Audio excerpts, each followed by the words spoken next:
Vice-présidence au Cameroun, Paul Biya prépare-t-il un recul majeur pour Ferdinand Ngongo? Au Cameroun, une information fait beaucoup parler dans les cercles politiques.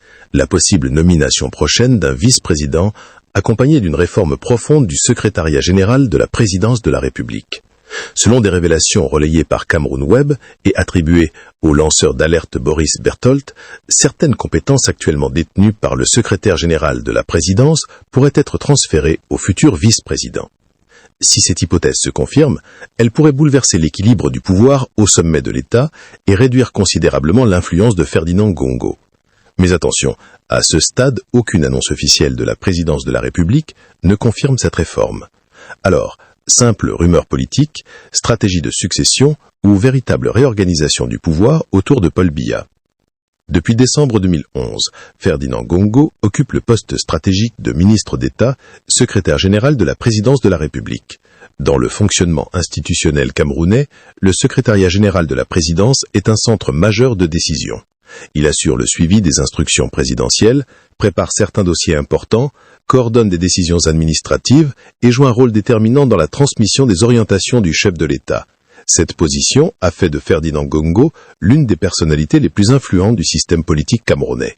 Mais aujourd'hui, plusieurs informations circulent autour d'un possible changement. Selon les sources citées par certains médias, Paul Biya envisagerait de redéfinir les missions du secrétariat général de la présidence afin d'attribuer une partie de ses compétences à un futur vice-président. Une telle décision ne serait pas une simple modification administrative.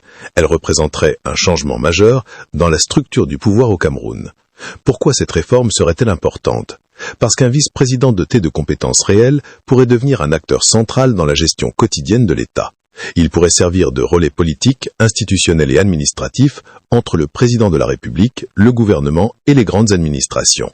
Dans ce scénario, le secrétaire général de la présidence ne serait plus forcément l'unique pivot du pouvoir présidentiel.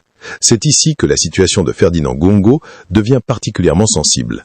Si des compétences clés quittent le secrétariat général de la présidence pour être transférées à la vice-présidence, cela pourrait réduire son poids dans les décisions majeures. Cela ne signifierait pas forcément son départ du pouvoir, ni la fin de son influence, mais cela pourrait indiquer une volonté de redistribuer les cartes au sommet de l'État.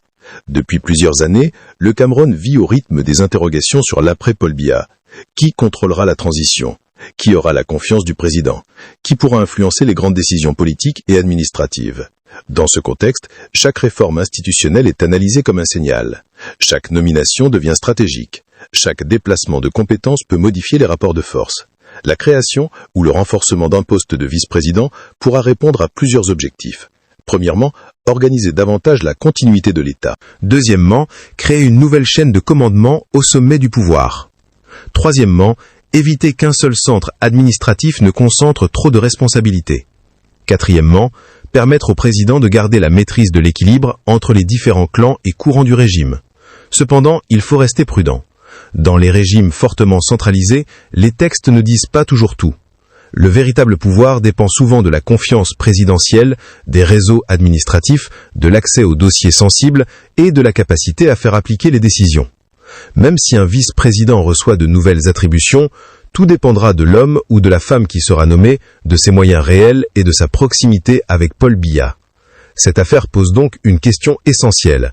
Paul Biya prépare-t-il une succession organisée ou cherche-t-il simplement à reprendre le contrôle sur les rivalités internes? Car depuis plusieurs mois, les rumeurs de tensions, de faux décrets, de luttes d'influence et de repositionnement se multiplient dans l'opinion publique. Le pouvoir camerounais reste silencieux sur plusieurs sujets, mais ce silence alimente les spéculations. Une chose est certaine, si la vice-présidence devient une institution forte, avec des compétences concrètes et une capacité d'intervention dans les affaires de l'État, alors l'équilibre du régime camerounais pourrait changer. Le secrétariat général de la présidence resterait important, mais il ne serait peut-être plus le passage obligé de toutes les grandes décisions. À ce jour, aucune confirmation officielle ne permet d'affirmer que Ferdinand Ngongo va perdre ses principales prérogatives ou qu'un vice-président sera nommé dans l'immédiat. Mais les informations qui circulent montrent que la bataille pour le contrôle de l'après-Paul Biya est déjà engagée dans les coulisses. Si cette réforme se confirme, elle pourrait être l'un des plus grands bouleversements institutionnels de ces dernières années au Cameroun. Le pays ne serait plus seulement face à une nomination, mais face à une nouvelle architecture du pouvoir.